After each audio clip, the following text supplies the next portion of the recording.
হিন্দিতে রবীন্দ্রনাথকে ছোঁয়ার পরে আবার বাংলায় রবীন্দ্রনাথকে ছোঁব গৌরী সাহার বক্তব্যের মাঝখান দিয়ে। গৌরীদিকে আমি ডেকে নেবো স্টেজে। কোন ঘর ছাড়া বিবাদী বাঁশি শুনে উঠে ছিলে জাগি, ওগো চির বৈরাগী দাঁড়ালে ধুলায় তব কাঞ্চন কমল কানন ত্যাগী, ওগো চির বৈরাগী ছিলে ঘুম ঘরে রাজার দুলাল, জানিতে না কি সে পথের কাঙাল, ফেরে পথে পথে ক্ষুধা তোর সাথে ক্ষুধার অন্ন মাগি, তুমি তুমি সন্ধ্যার দেবতা ক্ষুধা ক্ষুধা বলে কাঁদিয়া উঠিলে জাগি, ওগো চির বৈরাগী। এবার আমি একটু রবীন্দ্রনাথে যাই।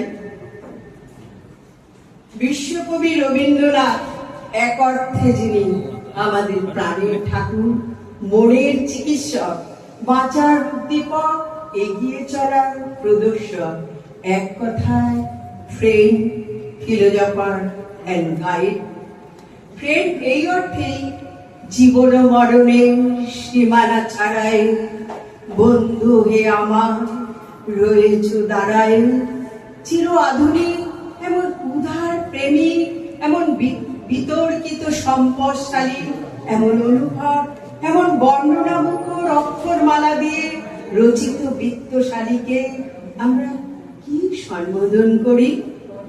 প্রচন্ড দুঃখে উত্তালে সুখে জনক্ষণ জন্ম থেকে শ্মশানের চিতায় ঘাতে অনাঘাতে মানে অপমানে সংস্কৃতিতে আবাহনে বিসর্জনে পূর্ণতায় শূন্যতায় সরবে নীরবে ত্যাগে ভোগে যোগে শৈশবে কৈশোর যৌবন মধ্য পৌরত্বে প্রকৃতি অপ্রকৃতিতে কাব্যে মহাকাব্যে যেমন ভাবে যে পরিস্থিতিতে চাই আমরা তার সম্পদকে পাই।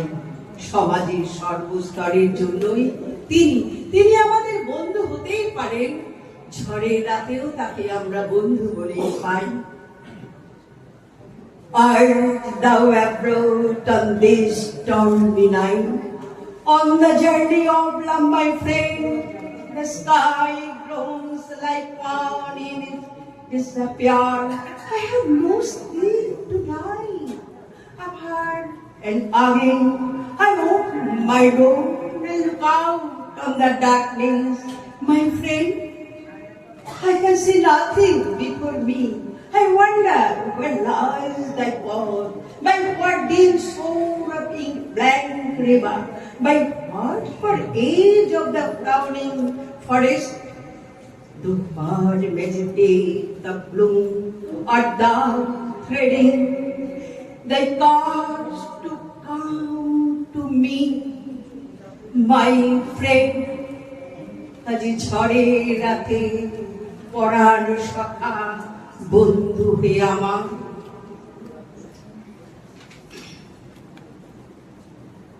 একটা দুটো বেছে বেছে বলি।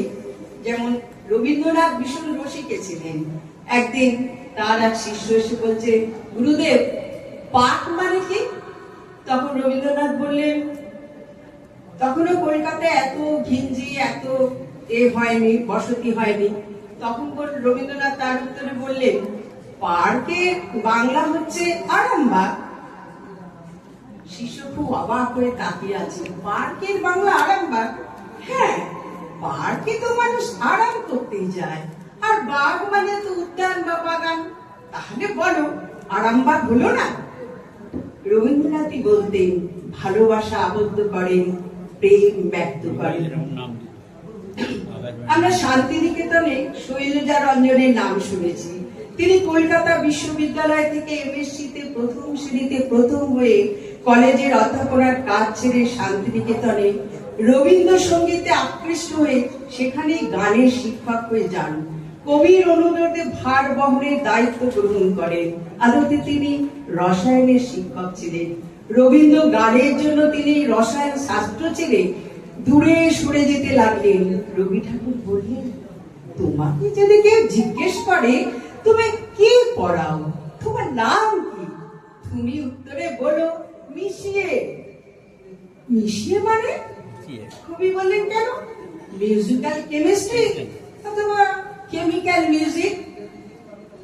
সেই 1861-তে রবি ঠাকুরের সঙ্গে আর এক জমিদার বাড়ির সন্তান দুরন্ত মেধা নিয়ে বিশ্ববিখ্যাত পরম পুরুষের জন্ম হয়েছিল পূর্ণ এই বসুন্ধরায়। একজন বিজ্ঞানকে মনে প্রাণে সমর্থন করেছে, অন্যজন প্রকৃত বৈজ্ঞানিক বিজ্ঞানের বিষয় নিয়ে বহু সাহিত্যের দরবারেও সমান সমাদৃত। কবির ভাষায় আমরা দুজনের সহযাত্রী, কালের তরিতে আমরা এক ঘাটে এসে পৌঁছেছি। কর্মের গতেও বিধাতা আমাদের কিছু মিল ঘটিয়েছে। আচার্যের লেখনী এতই দৃঢ় এবং সাবলীল যে বিস্ময়ে অভিভূত হয়ে যেতে হয়। বিশ্ববিদ্যালয়ে এক রচনা প্রতিযোগিতার ভাষা, যুক্তি ও ইতিহাস জ্ঞানের উপর যার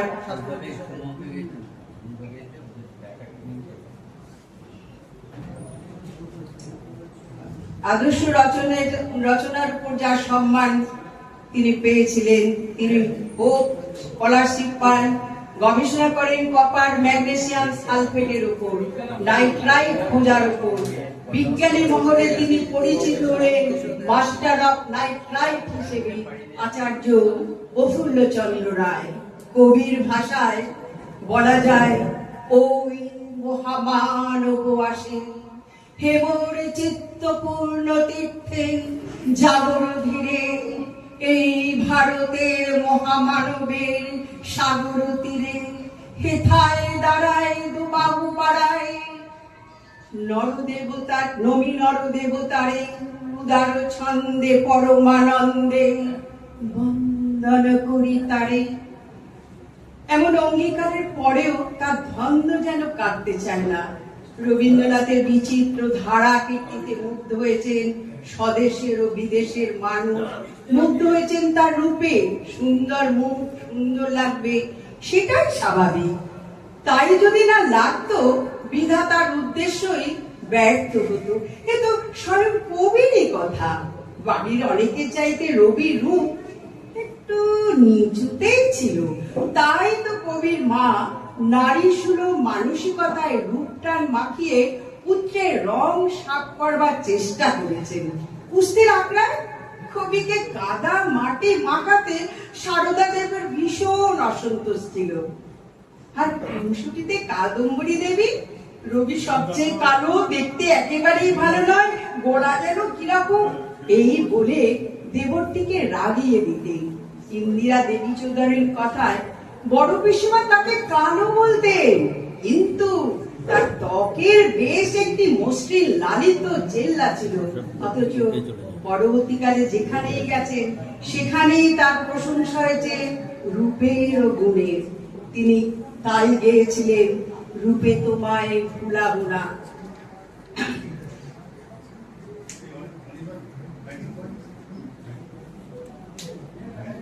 গ্যাপ দিয়ে দিয়ে বলছি, আমরা তো মোটামুটি সবাই জানি বুদ্ধদেব বসু ভীষণ বড় একটা সমালোচক ছিলেন রবীন্দ্রনাথের।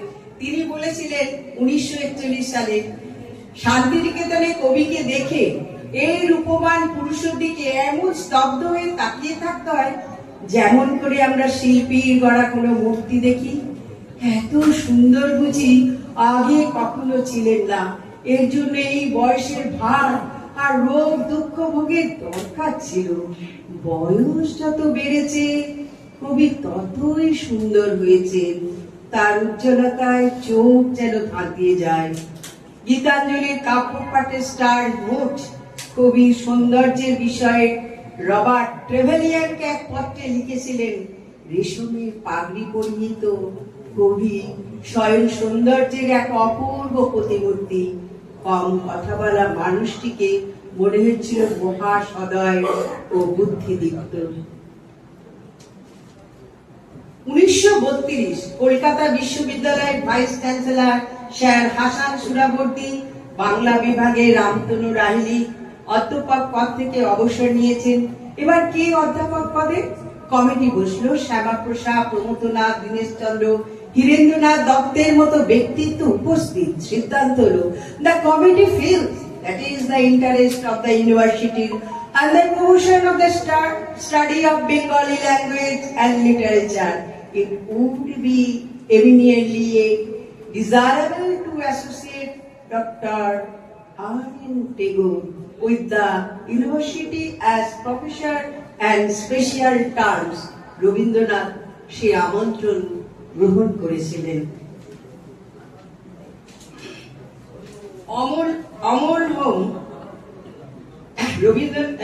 অমর হোমের বিবাহ অনুষ্ঠানে নিমন্ত্রিত ছিলেন রবীন্দ্রনাথ। কথা শিল্পী শরৎচন্দ্রের উপস্থিতি সেখানে ছিল। 1927 23 ডিসেম্বর শরৎচন্দ্র অমর হোমকে একটি চিঠিতে লিখেছিলেন, অনেকদিন পর সেদিন বিবাহ সভায় রবীন্দ্রনাথকে দেখলাম, কি আশ্চর্য সুন্দর, চোখ ফেরানো যায় না। যত বয়স বাড়ছে রূপ যেন তার ফেটে পড়ছে। না, রূপ নয় সৌন্দর্য। জগতে এত বড় বিস্ময়, জানি সে বিস্ময় আপনাদের এতদিন পরেও নির্বাক রাখে। নবনীতা দেবসেনের মা রাধারানী দেবী অপরাজিতা ছদ্ম নাম নিয়ে লিখেছিলেন, ভ্রমর কৃষ্ণ কেশরীদের তুমি করেছ গর্বনাশ, দর্প তাদের চূর্ণ করেছ তবু শ্বেত কেশকাশ। দুধ ধবধবে দাড়ি দেখে দাদু হিংসাতে জলে বুক, সাত হয় মনে আজ হই বুড়ো, ভাই যদি এক মুখ। তোমার মতো শ্বশ্রু, গুল্ম চামড়ি, চিকন চুল, রেশমের চেয়ে কমল উজ্জ্বল সাদা যেন জুঁই ফুল, সে তোমা পানে মনে হয় যেন তপবন বাল্মীকি। ইন্দিরা দেবীর কথায় কবিকে অল্প বয়স অপেক্ষা অধিক বয়সে চেহারা সুন্দর হয়েছিল। দীর্ঘ কেশ, দীর্ঘ শ্মশ্রুতে তাকে ঋষিতুল্য মনে হতো। নমস্কার। ধন্যবাদ।